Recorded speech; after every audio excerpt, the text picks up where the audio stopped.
There's long been an ideological conflict between individualism and collectivism.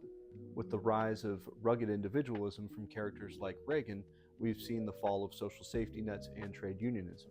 So why is that? This book opens with a great line. Imagine that the people of the Soviet Union had never heard of communism. That is more or less where we find ourselves today. And it's talking about neoliberalism.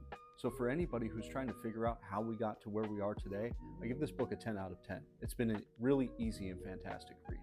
There's a long philosophical tradition dating back to Thomas Hobbes, which sees humankind as engaged in a conflict of every man against every man. Hayek believed that this frantic competition delivered social benefits, generating the wealth that would enrich us all. But there is also political calculation. Together we are powerful, alone we are powerless. As individual consumers, we can do almost nothing to change our social or environmental outcomes.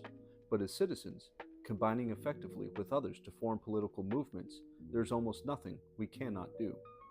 Those who govern on behalf of the rich have an incentive to persuade us that we are alone in our struggle for survival, and that any attempts to solve our problems collectively through trade unions, protest movements, or even mutual obligations of society are illegitimate or even immoral.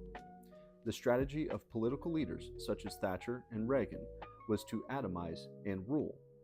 Neoliberalism leads us to believe that relying on others is a sign of weakness, that we are, or should be, self-made men and women. But even the briefest glance at social outcomes shows that this cannot possibly be true. If wealth were the inevitable result of hard work and enterprise, every woman in Africa would be a millionaire. Compassion and empathy stands in direct conflict to individualist motives, and a lot of these mentalities really stem from a perverted form of social Darwinianism.